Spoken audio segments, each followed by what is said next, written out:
أهلا بيكم أبطال سنة 6. النهاردة هناخد الدرس الأول في الوحدة الأولى في الفصل الدراسي الثاني بعنوان السكان في وطننا العربي.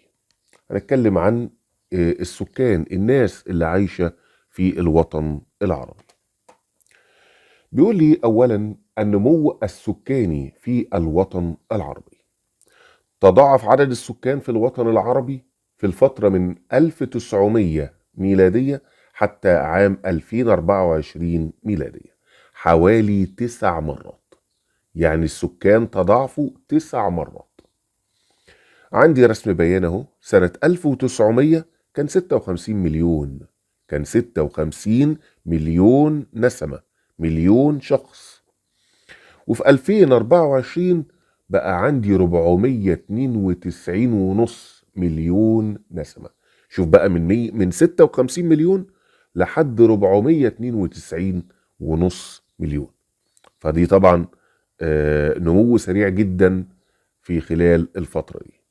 طيب نيجي نشوف أسباب النمو السكاني في الوطن العربي. إيه اللي خلى الناس تزيد بالسرعة دي في الوطن العربي؟ قال لي شهد الوطن العربي خلال العقود الأخيرة، والعقود العقد يعني 10 سنين. بقول على ال10 سنين، كل 10 سنين عقد. تمام. خلال العقود الأخيرة زيادة سريعة في عدد السكان. يجي لي سؤال: بما تفسر لماذا أو ليه أسباب النمو السكاني في العقود الأخيرة؟ اقول له اولا بسبب ارتفاع معدل المواليد الناس بتخلف كتير، فارتفاع معدل المواليد. انخفاض معدل الوفيات، الناس ما بقتش زي الاول بتموت باعداد كبيرة. طبعا عشان نظرا لان الخدمات الصحية اتطورت، بقى فيها علاج للامراض. تمام. اما زمان ما كانش فيه علاج للامراض، فكان اللي يجي له مرض مثلا ممكن يموت. تمام. بس دلوقتي بقى فيه رعايه ومستشفيات على احدث مستوى واجهزه على احدث مستوى. تمام. وتحسن مستوى المعيشه. طيب يبقى اول حاجه ارتفاع معدل المواليد، ده عمل نمو سكاني او زياده سريعه في عدد السكان. انخفاض معدل الوفيات. تالت حاجه الهجره الوافده. دلوقتي الناس اللي بتروح تشتغل مثلا في البلاد العربية، في دول الخليج، السعودية والإمارات وقطر والكويت وكده. وفي ناس مثلا تروح تشتغل في أوروبا أو تشتغل في أمريكا، صح كده؟ طيب احنا بنتكلم عن الوطن العربي، فهنتكلم عن دول الخليج. الناس اللي بتروح تشتغل في دول الخليج، مش دول بيكتروا عدد السكان هناك؟ مثلا السعودية، هنقول مثلا في السعودية 10 مليون نسمة. تمام. لما تيجي ناس تروح تشتغل في السعودية وليكن مثلا 5 مليون، يبقى 5 على 10 السكان الأصليين بقوا 15 مليون. فكده زادت، صح كده؟ كده السكان زادوا. طيب يبقى أسباب النمو السكاني في الوطن العربي: ارتفاع معدل المواليد، انخفاض معدل الوفيات، والهجرة الوافدة. ادي الثلاث حاجات اللي بيخلوا فيه نمو سكاني في الوطن العربي. طيب لما يجي يقول لي بما تفسر انخفاض معدل الوفيات، بما تفسر ليه؟ اقول له بسبب تحسن مستوى المعيشة وارتفاع جودة الخدمات الصحية. ارتفاع جودة الخدمات الصحية. طيب الهجرة الوافدة خاصة إلى دول الخليج، بما تفسر. يقول لي الهجرة الوافدة إلى دول الخليج، بما تفسر ليه الناس بتروح لدول الخليج؟ أقول له للبحث عن فرص عمل. للبحث عن فرص عمل. طيب نشوف معدل المواليد. أقول له نسبة المواليد إلى إجمالي عدد السكان في فترة معينة. يعني مثلا في آخر 10 سنين أشوف المواليد قد إيه وعدد السكان قد إيه، وأشوف النسبة المئوية من ده لده. يعني مثلا المواليد زادت 5% او 10% او 20%، بتتحسب كده في فترة زمنية معينة، يعني كل 5 سنين، كل 10 سنين، حسب ما الدولة بتعمل التقدير بتاعها. احنا عندنا كل 10 سنين بنعمل الايه، الكلام ده. طيب، معدل الوفيات، نسبة الوفيات إلى إجمالي عدد السكان في فترة معينة. برضو الناس اللي ماتت، اللي توفت، بالنسبة لإجمالي عدد السكان في فترة زمنية معينة. تمام؟ طيب، بعد كده بيقول لي نتائج نمو السكان. طب لما الناس زادت، السكان كترت، ايه اللي حصل؟ ايه النتائج اللي حصلت على كده؟ بقول له ادى النمو السكاني السريع في الوطن العربي الى زيادة الضغط على الموارد. الموارد يعني مثلا المحاصيل الزراعية، مش دي موارد الزراعة؟ الناس كترت فبتاكل اكتر. تمام؟ فابتدى يحصل ضغط على الزراعة، نقص الغذاء في مناطق ما فيهاش زراعة كتير. تمام؟ فابتدى الاكل يقل، الغذاء يقل، والناس عمالة تكتر. زيادة الضغط على الخدمات، دلوقتي انت لو رحت بنك هتلاقي فيه ناس كتير موجودة في البنوك. تمام؟ وتقعد تستنى دورك، تقعد مثلا ساعتين 3 على ما يجي الدور بتاعك. مع ان زمان مثلا من 20 30 سنة قبل ما الزيادة تبقى كتيرة قوي كده، كنت ممكن تلاقي مثلا ايه، 15 واحد او حاجة، فبتمشي بسرعة. تمام؟ اما دلوقتي لا لا، ده لازم تقعد كتير، ده نظرا لان السكان كترت. يبقى اول حاجة من نتائج النمو السكاني السريع زيادة الضغط على الموارد، نقص الغذاء، زيادة الضغط على الخدمات. تمام؟ طيب، لذلك على الدول العربية وضع حلول للمشكلة السكانية. تمام؟ طيب، بيقول لي توزيع السكان في الوطن العربي. يختلف توزيع السكان في الوطن العربي من مكان لآخر. دلل. طبعا في مناطق او في دول عندها زحمة في السكان، وفي دول ما عندهاش. بيقول لي هناك مناطق مزدحمة السكان واخرى شبه خالية. في صحراء، احنا طبعا اغلبية الوطن العربي صحراء، فالصحراء دي هتلاقي فيها ناس قليلة جدا. اما مثلا العواصم بتاعت الدول هتلاقيها مزدحمة السكان، وفي مناطق تانية بتبقى يعني متوسطة السكان، وهكذا. طيب، بيقول يتوزع السكان بين جناحي الوطن العربي كالتالي: دول الجناح الآسيوي يعيش فيها نحو 39% من سكان الوطن العربي. يبقى في آسيا، في الجناح الآسيوي 39%، و61% من سكان الوطن العربي في الجناح الأفريقي. يبقى الناس في الجناح الأفريقي أكتر من الناس في الجناح الآسيوي. تمام؟ طيب، نبص كده على الخريطة. بيقول لي الأخضر ده مناطق تركز سكاني. بص هنا في المغرب مثلا هتلاقيهم على البحر كده، على الساحل، متركزين على الساحل هنا. بص في الساحل كله. طبعا في مصر هنا في الدلتا متركزين جدا في الدلتا. تمام؟ مع ان الحتت دي كلها فاضية صحراء، فالناس مش كتير فيها. شفت بقى الناس متركزة في حتت قد ايه؟ طيب، عندك في السودان هنا والباقي كله صحراء. عندك في الجناح الآسيوي هتلاقي في اليمن في الغرب هنا، هتلاقي في العراق عند وادي عند نهر دجلة والفرات، في سوريا والأردن وفلسطين هنا برضو. تمام؟ طيب، يبقى الناس أو السكان في الجناح الإفريقي أكتر من الجناح الآسيوي. 61% في الجناح الإفريقي، و39% من سكان الوطن العربي في الجناح الآسيوي. بيقول لي المناطق التي يزيد بها عدد السكان. نشوف السكان بقى بيبقوا موجودين فين، بيكتروا فين. قال لي السهول الفيضية، يعني أي نهر. السهول الفيضية يعني الأراضي اللي حوالين أي نهر.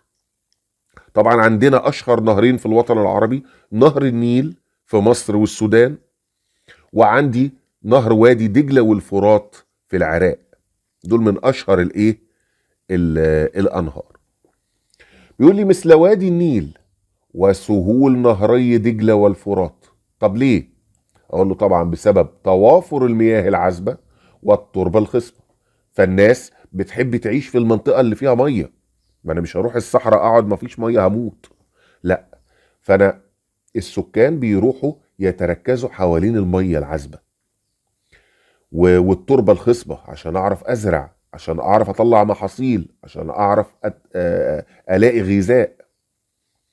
يبقى اول حاجة معايا من المناطق التي يزيد بها السكان السهول الفيضية، وادي النيل ووادي دجلة والفرات. ليه؟ عشان توافر المياه العذبة والتربة الخصبة. طيب ايه تاني؟ السهول الساحلية. فاكرين لما كنت بقول لكم في المغرب تعال نبص على الخريطة اهي، ادي المغرب على السهول الساحلية فوق، وادي الجزائر وتونس فوق، تمام.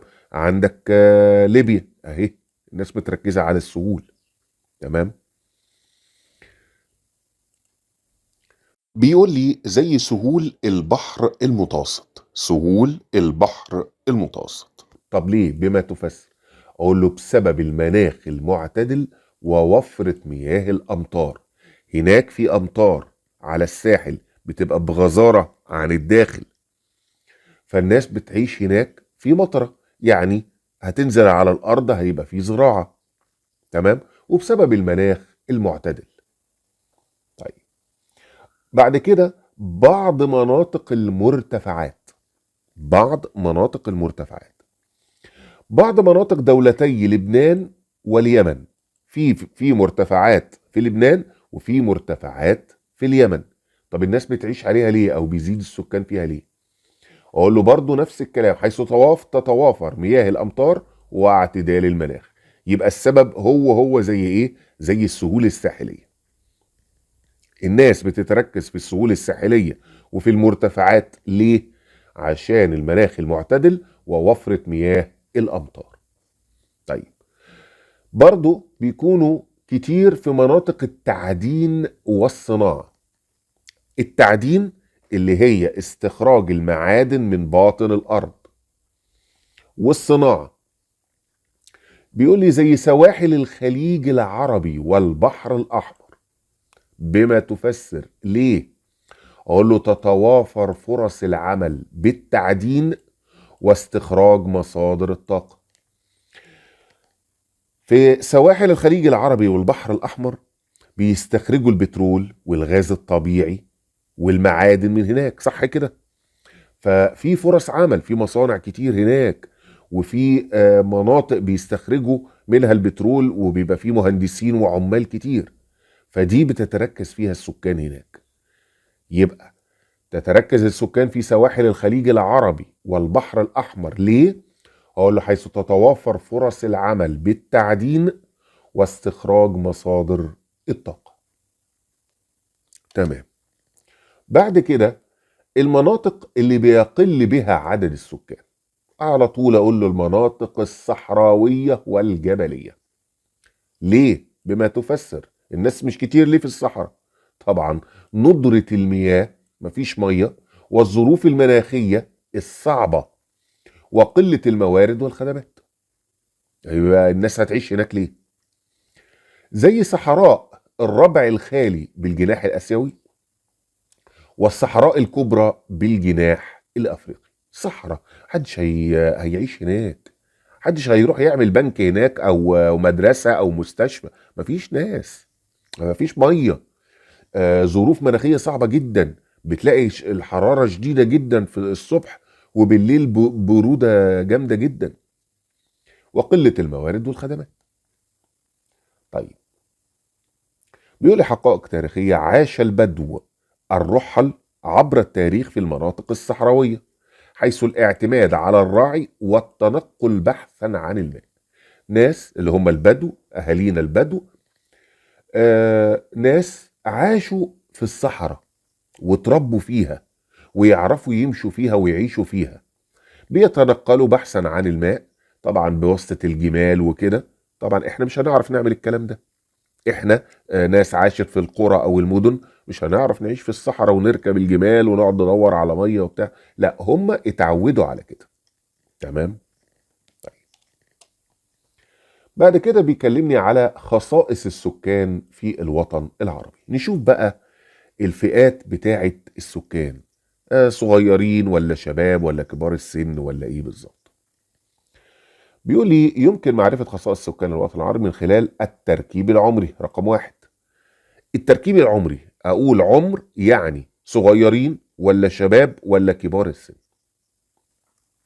فئة صغار السن اللي هم اقل من 15 سنة، وفي عندي فئة قوة العمل او اللي هي الشباب. الشباب من 15 ل 64 سنة. وفي عندي فئة كبار السن اللي هم يزيد عمرهم عن 65 سنة. طيب. بيقول لي معظم سكان الوطن العربي من فئة الشباب وصغار السن.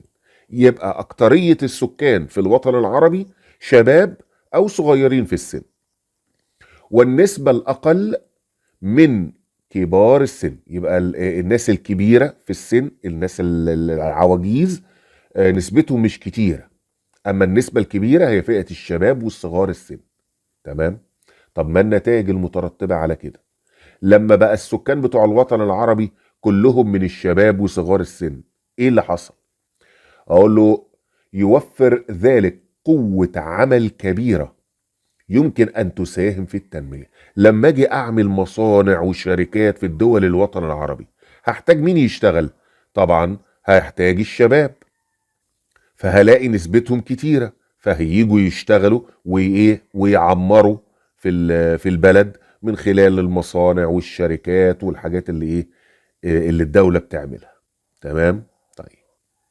اما لو النسبة الاكبر هي كبار السن، ناس عجوزة مش هيقدروا يشتغلوا، فالمصانع هتقفل والدولة ايه ممكن تنهار. تمام. بعد كده التركيب النوعي. النوع اللي هو ذكر او انثى، راجل او ست. بيقول لي بلغت نسبة الاناث نحو 48%، ونسبة الذكور 51%. يبقى نسبة الذكور أعلى من إيه؟ من نسبة الإناث. بيقول لي بما تفسر ترتفع نسبة الذكور عن الإناث بالذات في منطقة الخليج العربي. ليه؟ أقول له بسبب العمالة الوافدة من الخارج.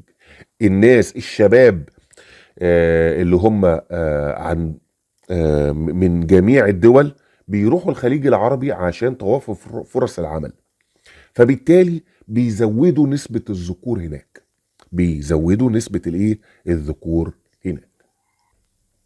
طيب. بيقول لي الهرم السكاني شكل بياني يمثل توزيع السكان حسب العمر والنوع في فترة زمنية محددة. بيقول لي بعد كده الخصائص التعليمية. التعليم في الوطن العربي في الدول العربية عامل ازاي؟ بيقول لي ترتفع نسب التعليم في بعض الدول العربية زي الأردن ومصر والإمارات، وبتنخفض نسبة التعليم في بعض الدول العربية زي دولة الصومال. تمام. طيب. بيقول لي يرتفع معدل الأمية، يعني الجهل، الناس اللي ما تعرفش تقرأ وتكتب، بترتفع في بعض الدول العربية. ليه؟ بسبب انتشار الفقر والحروب والصراعات. دولة زي دولة الصومال فيها حروب وفيها صراعات كتيرة، فانتشر الفقر هناك، الناس مش عارفة تزرع ولا تعمل أي حاجة. تمام. فبالتالي انتشر الأمية فيها، الناس ما بقتش بتعلم عيالها، فما بقاش فيه تعليم، بقت النسبة الكبيرة أميين ما بيعرفوش يقروا ولا يكتبوا.